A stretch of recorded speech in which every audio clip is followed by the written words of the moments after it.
Nah sekarang kok tiba-tiba Israel mau? Artinya sebenarnya Israel tidak serius gitu, tidak serius dengan, gencatan senjata ini, dan ini memang, mmm, karena momen mau dilantik aja Trump-nya. Dan kalau kita lihat bagaimana dalam 3 hari ini Israel kembali menembaki, memang tidak menjatuhkan bom, tapi menembaki orang-orang, di Penduduk Palestina. Gaza. Iya, ya artinya memang tidak ingin ada gencatan senjata sebenarnya. Tim transisinya Trump mengatakan, "Oh ya kita mau rekonstruksi Gaza nih, ini yang 2 juta orang nih kita pindahin dulu sementara, relokasi dulu antara lain ke Indonesia," kan itu juga jadi diskusi juga kan. Ya untungnya pemerintah Indonesia Kemlu udah menyatakan ya, kalau benar ada, permintaan seperti itu, kita akan menolak. Karena apa? Karena itu artinya melanggengkan penjajahan dong, kan gitu ya. Justru malah memang inginnya Israel itu memang mengosongkan Gaza dan kemudian diduduki oleh Israel. Orang-orang Yahudi sendiri juga akhirnya ikut demo juga karena mereka nggak mau loh, ya mereka pakai istilah "not in our name", jangan bawa-bawa nama kami dong, kalian ini sedang menjajah sebuah negara tapi bawa-bawa agama gitu kan, seolah orang Yahudi lah yang bersalah di sini gitu.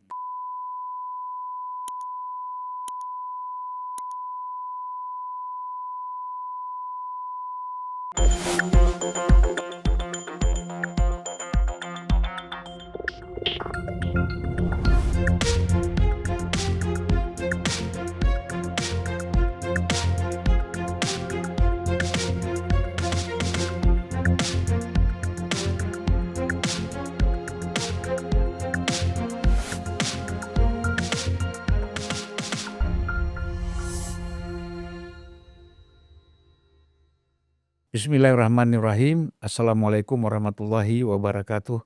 Waalaikumsalam warahmatullahi wabarakatuh. Salam sejahtera buat kita semua. Salam juga untuk seluruh para penonton Unpacking Indonesia dimanapun berada. Selamat datang Mbak Dina Sulaiman. Udah lama Makasih Bang sekali ya. Irfan. Iya. Rupanya mundar-mandir ke Bandung, Jakarta terus ya. Bandung, Jakarta juga, ya Bandung, tuh. Jakarta Timur Tengah. Banyak undangan ya. Ya, beberapa kali ada conference di luar, terakhir tuh ke Teheran ada konferensi, mengenai, peran perempuan dalam membangun masa depan dunia. Waduh. Diadakan oleh parlemen Iran. Terus saya, jadi salah satu narasumber. Di sini masih bicara peran perempuan 30% menjadi anggota DPR ya. Sementara di luar sana sudah bicara peran perempuan untuk masa depan dunia. Dahsyat sekali. Memang dunia ini kalau tidak ikut perempuan bahaya. Iya. Betul. Ya. Dan satu lagi perempuan nggak diikutkan pun mau ikut kan. Mbak Dina, ini kita kalau melihat sebagai pakar Timur Tengah ya, kita melihat perkembangan di Gaza ya, antara Israel dengan banyak pihak sebenarnya. Pertama dengan Hamas, kemudian ada Hizbullah, ada Hasad Syabi yang dari Irak, lalu ada lagi Jihad Islam dan macam-macam organisasi militer ya yang ada di Palestina. Bukan hanya Hamas ya. Iya, di Palestina itu banyak, Aksinya organisasi militer, ada, Jihad Palestine Islamic Jihad, ya. ada PFLP yang berhaluan komunis ya, Marxis, ada, apa itu yang berhaluan, jadi Fatah itu juga sebenarnya ada pecahan Fatah juga yang angkat senjata juga, itu nasionalis gitu ya. Jadi, berbagai, ideologi tapi tujuannya sama, pengen merdeka. Ya, mereka juga ada yang dari Syria ya, dari berbagai macam negara melakukan perlawanan terhadap serangan Israel ke Gaza. Gitu. Walaupun tetap masih tidak seimbang kekuatannya ya. Karena dari segi teknologi militernya, tapi dari segi kekuatan perang gerilya misalnya itu bisa saja ada perlawanan yang keras dan bisa dianggap seimbang lah ya.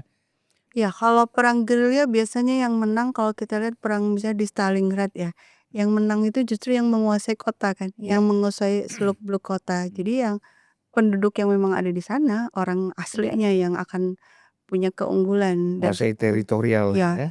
dan saya pikir kalau terkait Gaza, perang darat itu Israel sebenarnya kalah, Kalah. tapi dia pakai kekuatan militer dari jet tempur kan, Iya. dia membombardir warga sipil. Nah, di situ akhirnya warga sipil yang jadi korban banyak sekali karena ya menggunakan cara yang salah dan melanggar hukum internasional. Masa Ya. perang dengan menjatuhkan bom secara acak ke warga sipil. Tapi kan dunia internasional kalau sudah menyangkut Israel kan diam. Ya. Justru tidak lakukan protes yang keras. Walaupun ada dari negara-negara Uni Eropa, Skandinavia misalnya ya, Swedia, beberapa negara lain. Tetapi kan yang kita lihat negara-negara besar seperti Amerika misalnya, Inggris, itu malah mendukung kan. Mendukung dan terus menyuplai senjata. Senjata. Dan itu bukan hanya terjadi di Palestina, tapi juga terjadi di Ukraina. Ya. NATO suplai senjata terus ke Ukraina untuk melawan Rusia. Jadi ini memang kalau kita lihat ya memang kembali lagi istilahnya asal usul perang ini ya Amerika sama Inggris. Iya kan? Karena senjata kan mereka yang suplai semua ke tempat wilayah-wilayah perang ini kan. Nah ini kan Israel dipakai untuk menguasai Timur Tengah, sebenarnya ya Israel bisa kita katakan juga proksi juga sebenarnya ya. Atau nanti Mbak Dina yang jelaskan. Iya. Iya, kalau, sebenarnya ini kan ada perdebatan. Sebenarnya kan Israel ini apakah Israel yang mengatur Amerika atau Amerika yang mengatur Israel? Nah, kalau kita lihat, bagaimana gencatan senjata terjadi di tanggal 19 Januari, sehari sebelum Trump dilantik. Dan itu sebelumnya Trump itu sudah ngomong kalau, sandera tidak dibebaskan maka, Gaza. pokoknya dia akan dia akan, dia nggak nyebut Hamas, tapi semua yang bertanggung jawab akan membayar mahal gitu kan, kata Trump. Dan dengan segera gencatan senjata bisa disetujui oleh Israel. Selama ini gencatan senjata itu yang nggak setuju tuh Israel gitu, yang selalu menolak, isi-isi, poin-poin gencatan senjatanya. Tapi sekarang tiba-tiba mau. Kemudian kalau kita ingat lagi tahun 2009 itu kan ada, operasi militer juga dari Israel ke Gaza selama 22 hari, operasi Kaslet Operation. Tanggal 18 Januari sama, Israel kemudian mau gencatan senjata. 20 Januari Obama dilantik. Dan sebelumnya tahun 80-an itu, Israel membombardir Lebanon, Presiden Reagan hanya dengan 1 kali telepon berhenti. Berarti di sini sebenarnya kekuatannya itu ada di Amerika sebenarnya. Amerika bisa menyuruh Israel berhenti hanya dengan 1 telepon presidennya. Cuma kenapa kok presiden-presiden Amerika ini tidak mau melakukan itu? Selama ini Biden tidak mau, menelpon Netanyahu untuk, menyuruh berhenti. Trump ya sekarang gencatan senjata, tapi kan, dalam 3 hari ini mereka sudah mulai membunuh lagi orang-orang Palestina. Nah, kenapa kok presiden-presiden Amerika nggak mau? Ya karena donatur kampanyenya selama ini adalah perusahaan-perusahaan militer yang terbesar di Amerika Serikat, misalnya Raytheon, Boeing, dan lain-lain yang mereka itu mendapatkan keuntungan dengan berlanjutnya perang baik di Gaza maupun di negara-negara lain. Ya ekonomi Amerika semakin stabil kalau ada perang. Ya, karena penjualan senjatanya terus mengalir gitu kan. Bahkan dulu katanya kan perang Vietnam itu kan karena krisis ekonomi di Amerika bikin perang Vietnam, mulai senjata lagi Berproduksi lagi, roda industri, industrial kompleksnya berjalan lagi. Ekonominya, ya terselamatkan dengan adanya perang. Tapi tentu ini nggak bisa dibiarkan ya, ini perlu ada upaya menghentikan, proses ini. Hegemoninya ya. Nah jadi kembali lagi bagaimana Mbak Dina melihat kalau perangnya kan udah jelas ya, serangan-serangan Israel ke Gaza dari 7 Oktober ya sampai saat ini. Tetapi proses gencatan senjata ini menurut Mbak Dina ini bisa sukses apa enggak nih?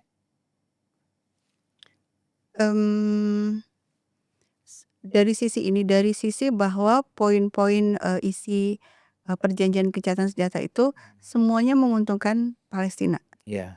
Jadi sejak awal pihak Palestina sudah setuju dengan isi perjanjian gencatan senjata ini, yang nggak mau Israel, kan Iya. gitu ya. Nah sekarang kok tiba-tiba Israel mau, artinya sebenarnya Israel tidak serius gitu, tidak serius dengan, gencatan senjata ini, dan ini memang, mmm, karena momen mau dilantik aja Trump-nya. Dan kalau kita lihat bagaimana dalam 3 hari ini Israel kembali menembaki, memang tidak menjatuhkan bom, tapi menembaki orang-orang, di Penduduk Palestina. Gaza. Iya, ya artinya memang tidak ingin ada gencatan senjata sebenarnya. Dan selama ini pun kan yang namanya operasi, pengeboman Gaza itu sudah berkali-kali. Tadi saya udah singgung yang tahun 2009, lalu tahun 2012 itu ada, operasi juga, kalau nggak salah Pillar of Defense.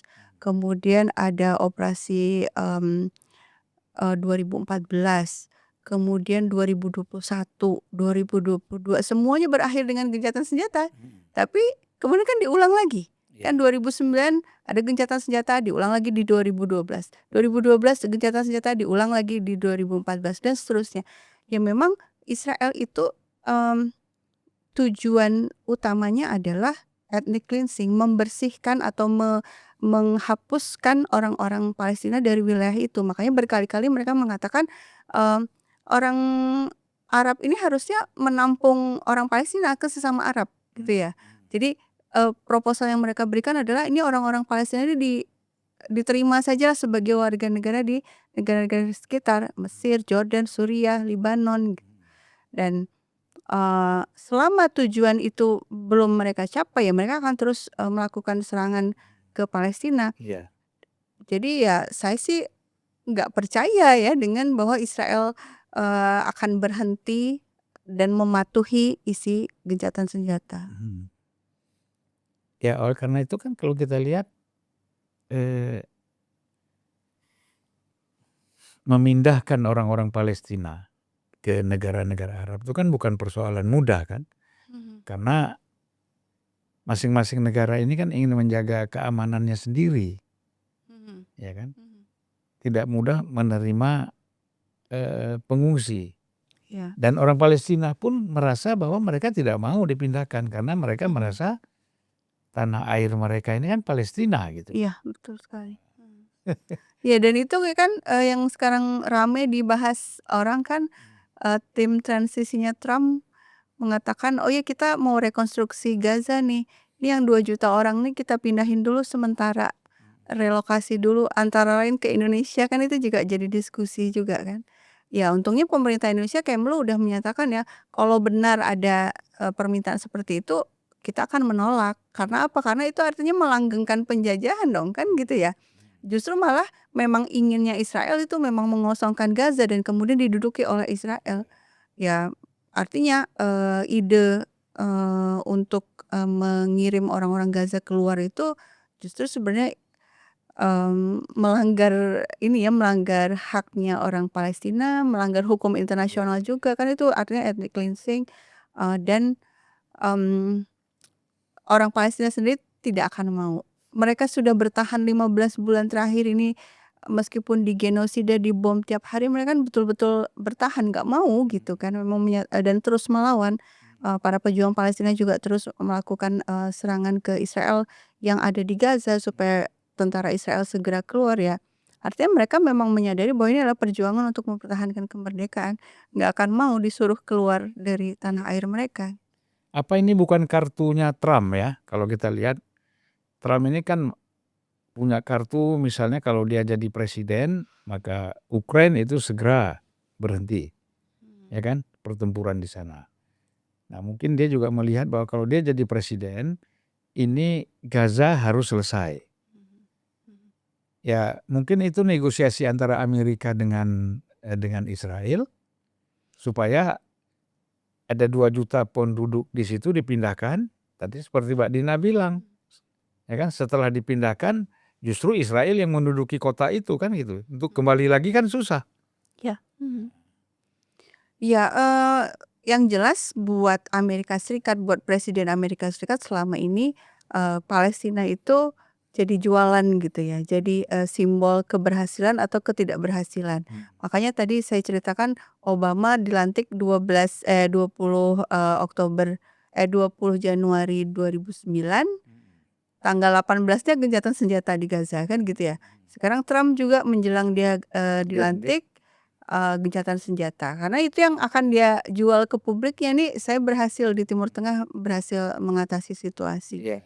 Cuma kan jadi permasalahannya itu sebenarnya yang perlu kita, ini ya, perlu kita kritisi, terutama dari sisi opini publik, gencatan senjata itu bukan berarti sudah selesai. Iya. Nah, justru gencatan senjata itu menunjukkan bahwa ini hanya sementara. Persoalan aslinya kan penjajahannya itu. Nah, apalagi di tahun 2012 itu ya, waktu mau gencatan senjata, si Ehud Barak waktu itu Menhan-nya ngomongnya kayak gini. Waktu itu kan para pejabatnya nggak mau gencatan senjata. Terus Ehud Barak tuh bilang gini, "Setelah gencatan senjata ditandatangani, besoknya nggak akan ada yang ingat apa isi gencatan senjata." Artinya apa? Ya udah tanda tangan aja, tenang aja, dunia pasti lupa. Karena udah euforia aja kan, "Oh ini udah selesai, ini udah gencatan senjata," gitu. Semangat untuk menyuarakan Palestina itu udah gencatan senjata. Pokoknya udah, melemah lah gitu ya, nah ini yang perlu kita, kritisi, jangan sampai gitu ya, karena ada gencatan senjata seolah-olah semua sudah beres dan kita, orang-orang yang, mencintai kemerdekaan, yang mencintai kemanusiaan kemudian berhenti untuk peduli pada Palestina gitu. Iya. Ya makanya kan jangan tertipu ya. Iya, Karena iya. saya kira agak sulit lah orang-orang pejuang Palestina mempercayai langkah-langkah yang diambil baik oleh Amerika ataupun Israel di dalam konteks gencatan senjata itu kan harusnya dilanjutkan dengan perdamaian kan. Iya. Nah itu kayak di Libanon, dulu kan Libanon ada gencatan senjata dengan Israel Ya. tahun 70-an, menjelang, tahun 70 sampai 80-an itu kan. Nah kan diikuti dengan, ini pembentukan UNIFIL, pasukan perdamaian PBB di Libanon yang kemudian menjaga perbatasan tuh supaya nih antara Libanon sama Israel nggak saling serang. Meskipun memang UNIFIL itu juga dia nggak punya kekuatan, militer juga gitu. Jadi sebenarnya kekuatannya terbatas juga, tapi ya lumayanlah gitu ya ada yang menjaga di sana. Nah harusnya sekarang, istilahnya ini ada gencatan senjata tapi nggak ada wasitnya, nggak ada penjaganya. Siapa yang, mengatasi sekarang ketika Israel tiba-tiba, berkali-kali melakukan serangan? Iya. Kan nggak ada. Ya harusnya diikuti dengan membentuk pasukan perdamaian ya. Iya. Tapi Heeh. di antara Lebanon Selatan dengan Israel itu kan termasuk ada pasukan Indonesia di situ ya. Iya, betul Pasukan betul. perdamaian PBB yang itu dari Indonesia. Dulu tuh AHY pernah di situ itu. Pernah ditugaskan di sana ya? Iya. Letnan apa kapten ya. Saya sempat ketemu. Waktu di Libanon. Ya. Oh ya, saya waktu tahun 2023 itu saya kan juga ke Libanon. Terus, ada conference juga di sana. Nah terus, diajaklah jalan-jalan ke selatan. Saya naik bis waktu itu bersama, rombongan, dari kejauhan tuh kelihatan, tentara UNIFIL tapi ada bendera Indonesia Ya. di ininya, di lengannya. Waktu itu saya teriak juga, "Indonesia!" gitu kan, terus bapak itu ada 2 orang mendekat, ya udah, terus ya ngobrol sebentar dan berfoto. Saya kira Indonesia cukup disegani ya di Iya iya. pasukan perdamaian itu. Iya, betul. Karena memang, ini ya, cara pendekatannya kepada masyarakat asli gitu Iya. itu dan mungkin kesamaan agama juga. Jadi kan pasukan perdamaian itu terbentuk dari, beberapa negara kan yang memang bersedia membantu. Nah yang di Libanon ini, ada dari beberapa negara, termasuk ada sekitar 1.200 yang dari Indonesia. Dan kalau ini juga dibentuk di Palestina, saya pikir Indonesia juga bisa berperan Iya. besar juga, bergabung dalam pasukan perdamaian di Palestina.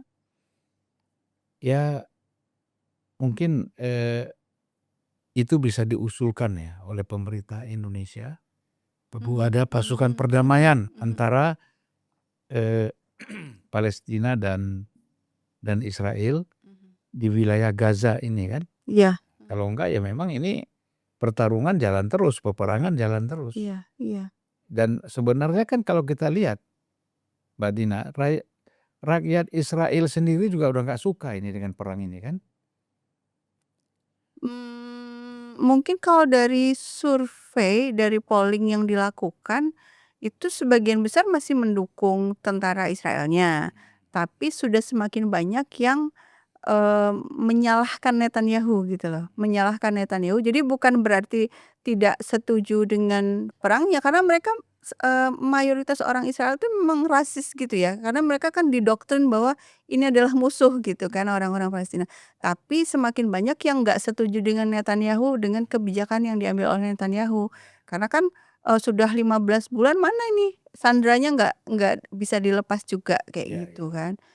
Nah, tapi juga dari sisi, ini ya, dari sisi bahwa mereka juga sudah lelah, apalagi kan mereka juga jadi ngungsi juga itu kan Mengungsi yang ya. yang berbatasan sama Lebanon ngungsi juga kan orang-orang Israelnya. Dan mereka harus tinggal di hotel, di rumah-rumah penampungan, kehilangan pekerjaan, hanya menerima subsidi saja itu berat banget buat mereka ya. Itu mereka, orang-orang seperti itu yang inginnya perang segera berhenti. Dan militernya, sekarang kan militer Israel tuh udah banyak yang kena penyakit jiwa kan, karena mentalnya itu, ya ya bisa dibayangkan ya situasinya seperti itu, semakin banyak yang, menderita apa ya, ya penyakit jiwa cuma saya lupa istilahnya apa. Nah, yang cacat juga sangat banyak sehingga itu juga menjadi tekanan juga buat, pemerintah Israel. Terus juga yang, lebih, berat lagi, banyak yang nggak mau ikut perang. Jadi kesulitan merekrut tentara baru gitu. Nah ini, saya pikir ada banyak faktor lah yang akhirnya membuat plus tekanannya Amerika yang kemudian membuat Israel akhirnya mau gencatan senjata, tapi seperti yang kita lihat saat ini dan sebelum-sebelumnya juga ya hanya untuk meredakan sementara, tapi kemudian akan melakukan kejahatan lagi Israelnya. Ya, sekarang ini kan boleh kita bilang bukan meluas ya, tetapi kan tadinya kan Israel ini kan seperti mendapat ancaman juga dari Syria. Ketika Bashar. Bashar Assad itu masih menjadi presiden Syria kan gitu. Sekarang kan situasinya sudah kita katakan relatif Syria aman bagi Israel ya, kan gitu. Malah Israel sudah menduduki beberapa wilayah Suriah sekarang. Ya makanya, Mhm. bagi-bagi dengan Turki lah ya. Iya Jadi iya. kita nggak tahu bagaimana nasibnya di Suriah nanti, apakah negara itu masih ada atau tidak ya. Jadi aneksasi kan terjadi terus. Iya iya. Nah, sebenarnya kan kalau kita lihat dari sisi geopolitik, Israel itu sudah nyaman kan, sudah aman. Karena Lebanon relatif ya, tidak seperti kekuatan semula, itu dalam yang kita tahu. Kita nggak tahu di dalamnya seperti apa. Nah sekarang kan yang paling gencar itu melawan Israel ini kan Houthi dari Yaman Utara ya. Nah, Mbak Dina melihatnya seperti apa ini? Iya, yang menarik, di sini yang mungkin banyak yang, terlewat, itu juru bicara Hamas, itu ketika, menyambut gencatan senjata itu menyatakan terima kasih kepada, poros perlawanan, kepada Hizbullah Lebanon, kepada, Irak ya, apa itu, pasukan perlawanan Irak, Islamic Resistance of Iraq, kemudian kepada, Yaman, ya Ansarullah Yaman, ya Houthi, sering disebut Houthi tapi sebagian kalau saya lebih suka nyebut Ansarullah soalnya kalau Houthi itu seolah hanya berfokus pada satu suku aja kan, Iya, iya. padahal kalau Ansarullah itu banyak, Lebih luas. ya sementara Houthi memang jadi pimpinan gitu kan. Nah, artinya sebenarnya perjuangan, orang-orang Palestina itu didukung oleh banyak orang, banyak kelompok sebenarnya di Timur Tengah, yaitu dari Libanon, Yaman, Irak, ada dari Suriah juga sebelum Bashar Assad tumbang, dan dari Iran juga kan. Ya berkali-kali juga, ini ya orang-orang Hamas menyatakan terima kasih kepada Iran karena telah melakukan serangan ke, Israel. Dan kemudian, yang terjadi pada tanggal 27 November kan ada gencatan senjata antara pemerintah Libanon, bukan antara Hizbullah, antara pemerintah Libanon dengan Israel. Nah, Hizbullah kemudian oke, ya sudah silahkan, ini berarti pemerintah Libanon mau ngambil alih nih situasinya. Baik, kita nggak akan angkat senjata dulu melawan Israel, tapi dengan janji Israel juga nggak akan menyerang ke Libanon.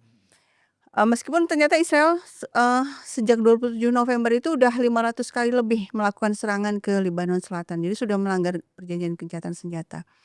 Nah,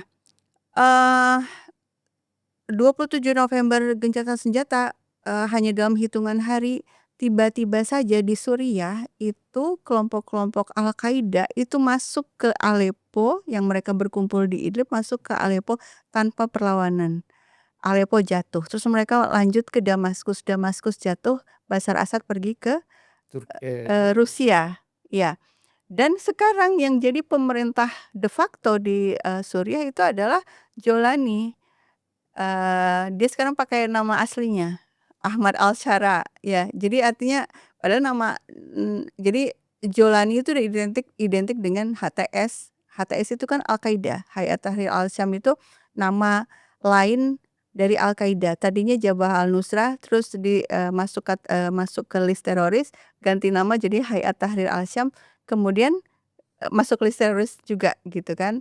Nah, lalu mereka jadi intinya de factonya sebenarnya yang berkuasa di Damaskus sekarang adalah Al-Qaeda. Tapi mereka ganti baju kan. Lalu mereka mengatakan bahwa, "Oh kami, sudah moderat, kami akan menciptakan pemerintahan yang inklusif." Terus mereka yang tadinya pakai baju ala-ala jihadis sekarang pakai jas dan dasi gitu kan, dan kemudian juga, eee, dikunjungi oleh, utusan-utusan negara-negara barat. Di sini memang poros perlawanan itu memang bisa dibilang kehilangan Suriah gitu loh. Padahal Suriah ini adalah jalur untuk mengirimkan senjata ke Palestina dan ke Libanon, ke Hizbullah Libanon. Jadi memang saat ini memang, eee, ada ini ya, kalau dibilang kalah, ada kekalahan di Suriah sebenarnya. Saya pikir inilah yang kemudian juga salah satu yang memberikan insentif kepada Netanyahu untuk, "Oke lah, ya sudah gencatan senjata yang ini, toh kita udah dapat Suriah." Begitu, Damaskus jatuh, itu kan Israel menyerang, Suriah dan bahkan, menduduki sebagian wilayah termasuk, ini Gunung Hermon. Gunung Hermon itu udah ininya banget lah gitu, maksudnya itu udah bisa mengawasi seluruh wilayah Suriah, udah kayaknya intinya itu kunci, pertahanannya Suriah banget. Yang jadi harusnya dipertanyakan oleh banyak orang yang mendukung Al-Qaeda ini ya, yang menyatakan ini adalah mujahidin, ini adalah tentara Islam gitu, harusnya, "Loh, bukannya ini musuh Anda sudah ada di depan pintu nih," gitu, "ada Israel, kenapa nggak dilawan?" Gitu kan. Nah, doktrin-doktrinnya orang-orang, Al-Qaeda, ISIS itu kan selama ini kan menyebut adalah musuh jauh, musuh dekat gitu. Jadi kenapa kok nggak lawan Israel, kok malah mengebom di negara masing-masing, misalnya kan ISIS ngebom di Indonesia misalnya. Terus, Suriah mereka juga melakukan aksi bom di Suriah. Mereka mengatakan, "Ya kan kita harus melawan musuh yang di dekat dulu. Nanti Israel, nanti kalau ini Suriah sudah merdeka, tanda kutip, merdeka dari Assad, kita baru perang lawan Israel, baru membebaskan Palestina.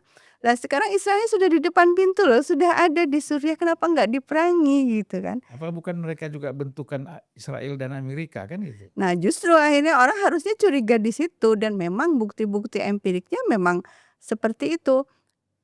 Mana pernah HTS, Al-Qaeda ataupun ISIS itu menyerang Israel, nggak pernah. Dan ketika sakit, ketika mereka jatuh, bukan sakit, ketika mereka terluka akibat pertempuran melawan tentara Suriah, yang merawat kan rumah sakitnya Israel, karena kan berbatasan dengan Golan ya, dirawatnya di sana. Netanyahu bahkan nengokin langsung itu para teroris Al-Qaeda ini ketika dirawat. Dan kemudian saya pernah bikin artikel jurnal, artikel akademik melacak senjata-senjata yang sampai ke tangan mereka itu datangnya dari mana. Antara lain itu datang dari Eropa Timur, yang mengimpor itu Pentagon. Jadi memang resmi ada datanya bahwa Pentagon mengimpor senjata-senjata ringan dari Eropa Timur, dan kemudian kapalnya itu sampainya di ini negara-negara Teluk. Padahal negara Teluk bukan pemakai senjata ringan dari Eropa Timur, kan mereka pakai senjata dari barat kan gitu ya, dari Amerika, Prancis, Inggris. Kan jadi pertanyaan, lah ini kapal ini ketika di-unload senjatanya pergi ke mana? Jawabannya muncul di media sosial, karena si teroris-teroris ini kan memvideokan diri mereka sendiri kan, lalu di-upload di media sosial, ketahuan lah, oh itu kan senjata yang itu gitu ya, senjata yang tadinya dari Eropa Timur itu. Nah berarti kan itu kelihatan ya jejaknya, oh berarti kan Amerika Serikat berarti yang mengirimkan, kan seperti itu. Nah Amerika ada nggak pernyataannya bahwa mereka mengirimkan bantuan ke kelompok-kelompok ini? Selalu pernyataannya, oh kami membantu pemberontak moderate rebel. Siapa itu moderate rebel? Ya mereka-mereka juga sebenarnya gitu kan, orang-orang yang sebenarnya adalah Al-Qaeda ini, cuma ya mereka pakai berbagai nama gitu, ada pakai Free Syrian Army dan lain-lain lah gitu. Nah sehingga kita lihat dengan cara ini, berarti kan geopolitik itu kan melihat bagaimana interaksi antar negara, keputusan-keputusan politik negara itu dihubungkan dengan lokasinya gitu kan, dihubungkan dengan siapa yang berkepentingan di sana, sumber daya alam yang ada di sana, apa sih yang diperebutkan di sana gitu. Kita akan melihat bahwa apa yang terjadi di Palestina itu nggak sekedar Israel versus Palestina saja gitu kan. Ada hal yang jauh lebih besar di sana yang melibatkan kekuatan kapitalisme global, yaitu Amerika Serikat, industri senjata yang tadi kita obrolkan tadi, dan juga perebutan sumber daya alam, karena Suriah itu adalah jalur kunci gas dari Timur Tengah mau masuk ke Eropa, ya kan? Iya. Mau gas dari Qatar kah yang masuk ke Eropa, atau gas dari Iran yang mau masuk ke Eropa? Dua-duanya lewat Suriah. Nah, Bashar al-Assad memilih jalur gas dari Iran, karena jalur gas dari Iran itu didanai oleh Rusia sama oleh Cina. Nah, buat Rusia ini lebih aman karena Eropa seandainya dia dapat suplai gas dari Qatar, kan nggak bergantung lagi dari Rusia. Rusia nggak punya lagi bargaining position. Tapi kalau dapat dari Iran, karena Iran sekutunya ya tanda kutip lah ya, sekutunya Rusia, Cina juga temennya Rusia, ya oke lah, bolehlah itu gas itu masuk kalau dari Iran masuk ke Eropa. Ya itu kan berarti situasinya itu nggak bisa kita persempit hanya, apalagi kalau ada yang ngomong, "Oh, ini kan Yahudi versus Islam, ini kan kebencian agama." Nah, kayak nggak bisa, itu kan sebenarnya situasinya tuh yang berperan pada akhirnya ya, ya kekuatan ekonomi besar dunia yang memang sedang mencari uang sebanyak-banyaknya melalui perang. Ini makanya kalau pandangan saya ini kan bukan perang agama. Ini bukan perang agama, nggak ada hubungannya Islam dengan Yahudi, Islam dengan Kristen di sana. Ini kan persoalan perang sebenarnya Israel sebagai sebuah negara, kemudian Palestina sebagai sebuah negara. Dan tidak ada basis agama, karena penduduk Palestina ini kan juga banyak yang Kristen. Iya, ada yang Kristen, terus Bahkan ada yang komunis. ideologi politiknya juga beragam Iya. gitu, ada yang komunis juga ya. Jadi sangat salah kalau orang terbelah seolah-olah ini adalah perang agama antara Islam dengan Yahudi. Padahal sama sekali tidak ada hubungan. Ini pendapat saya seperti itu. Sehingga banyak juga tokoh-tokoh agama Yahudi, bahkan orang-orang Yahudi mengecam Netanyahu kan Ya, di dalam perang ini gitu. Nah, jadi ini masyarakat mesti tahu, jangan dianggap ini perang agama gitu antara Islam dan Yahudi. ya, dan satu lagi yang, mungkin, banyak juga yang menyatakan, "Lah ini kan salahnya Hamas, kenapa kok Hamas menyerang di 7 Oktober? Coba nggak nyerang, kan nggak ada genosida," gitu ya. Udah tahu, pasti dibalas oleh Israel, kenapa harus menyerang? Nah, sebenarnya, posisi Hamas dan para pejuang Palestina lainnya ketika dia di Palestina gitu ya, ketika dia ada di Palestina, mereka kan adalah freedom fighter ya.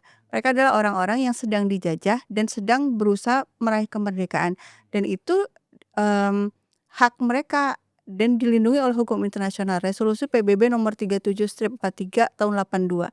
Semua bangsa yang sedang diduduki oleh kekuatan lain itu berhak untuk melawan dengan cara apapun, termasuk dengan perjuangan bersenjata. Jadi emang hak mereka gitu kan untuk melawan. Jadi nggak bisa disalahkan kenapa harus melawan, ya memang harus melawan. Ya. Orang terjajah di mana-mana pasti akan melawan, termasuk kita dulu di Indonesia. Dan, menurut saya nih berkat perlawanan itu akhirnya seluruh dunia sekarang ngerti apa itu yang sebenarnya terjadi di Palestina. Dulu kan, karena, ditutup-tutupi oleh, media yang pro Israel, jadi propagandanya sangat luas, orang nggak terlalu banyak ngerti. Dipikir, oh ini, eee, apa ya, Israel itu negara yang dizalimi oleh negara-negara Arab, kan banyak narasinya seperti itu. Atau, oh, yang terjadi di Palestina itu terorisme yang selalu mengganggu Israel saja, makanya Israel membalas. Tapi kan sekarang dunia sudah tahu apa yang terjadi, sehingga aksi-aksi demo pro Palestina malah lebih banyak di negara barat sekarang, Ya, termasuk di Amerika. orang-orang Yahudi sendiri juga akhirnya ikut demo juga, karena mereka nggak mau loh.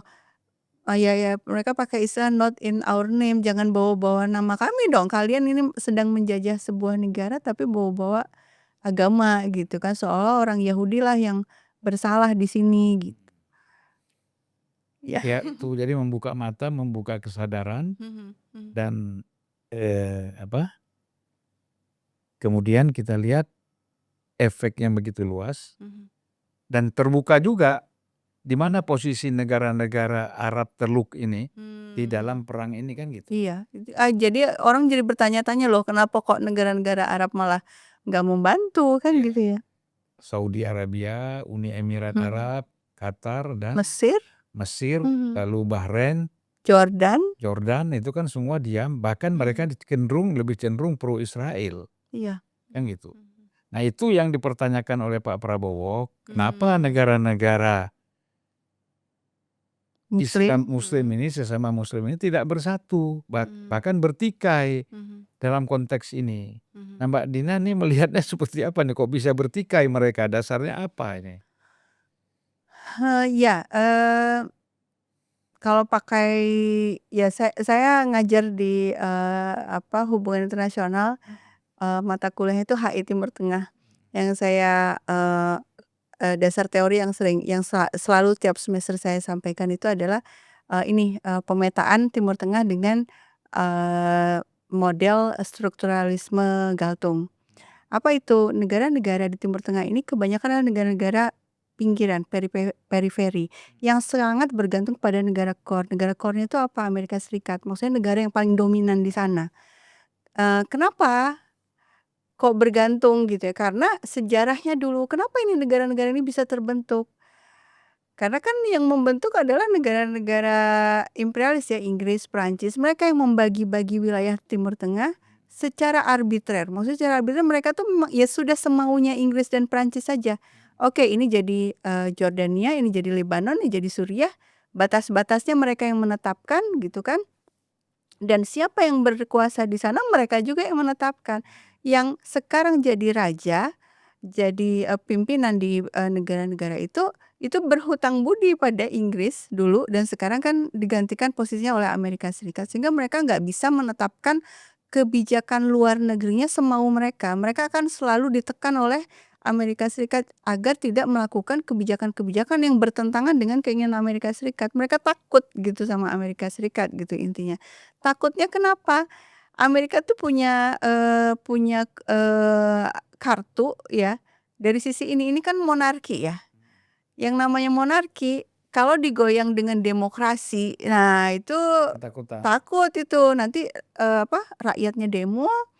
Ya apalagi dulu Arab Spring kan itu yang terjadi ya, rakyat demo terus akhirnya tumbanglah, beberapa pemimpin negara Timur Tengah. Nah raja-raja ini takut ya kalau itu terjadi, sehingga itulah sebabnya mereka bertahan, menutup mata meskipun rakyatnya kan banyak yang demo tuh, rakyat di Jordania itu banyak yang demo itu menuntut agar pemerintah Jordania membantu Palestina gitu. Tapi kan raja-rajanya ini karena takut kepada patronnya, kepada Amerika Serikat, akhirnya ya sudah mengambil, posisi yang, malah cenderung menguntungkan Israel gitu. Iya, jadi raja-raja ini memang sudah terlalu menikmati kekuasaannya menjadi raja, dan kalau kembali kepada demokrasi, ya tentu mereka Ya akan kehilangan akan kehilangan posisi ya. segala-galanya. Seperti apa yang dialami oleh Shah Iran di Iran kan. Iya iya. Ini dan Amerika tahu betul bahwa Mhm. raja-raja ini takut sekali ketika diancam dengan demokrasi, dengan gerakan-gerakan demonstrasi dari rakyat untuk menuntut supaya kerajaan runtuh kan gitu. Iya iya. Itu memang Amerika menggunakan itu. Iya, ahlinya di situ itu.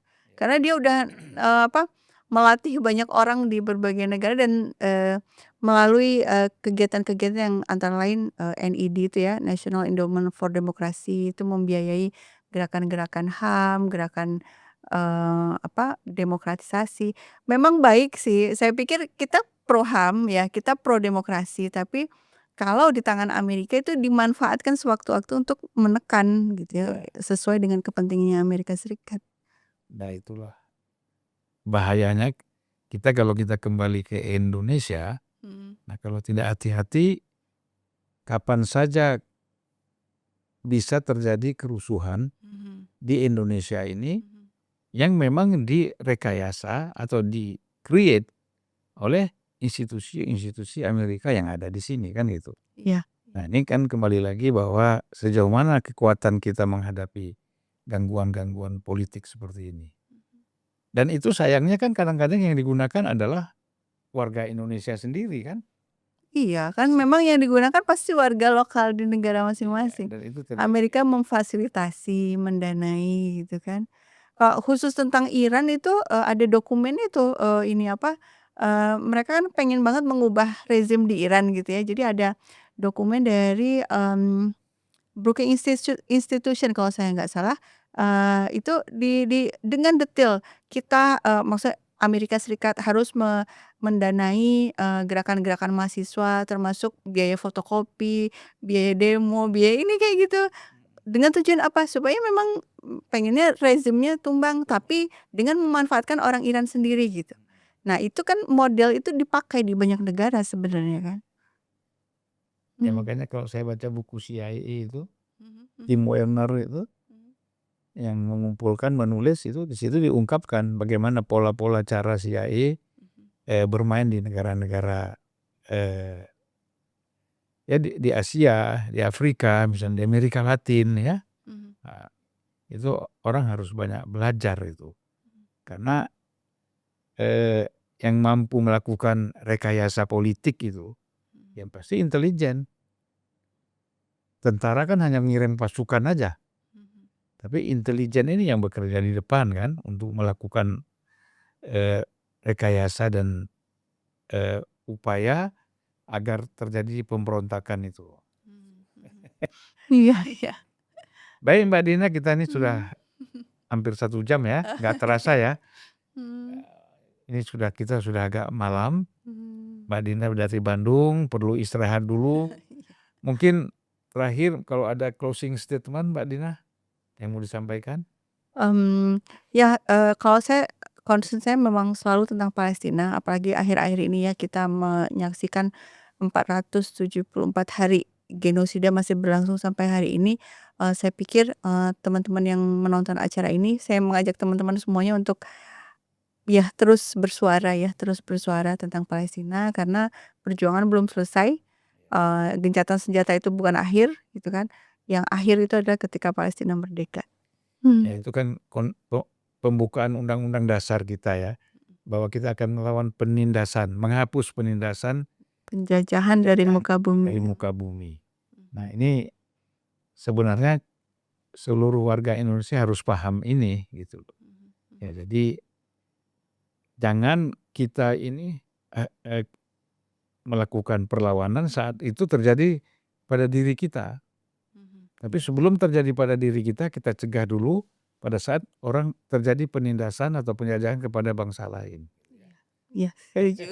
Iya. Terima kasih Mbak Dina. Sama-sama, terima kasih Bang Sofan. Assalamualaikum warahmatullahi wabarakatuh. Waalaikumsalam warahmatullahi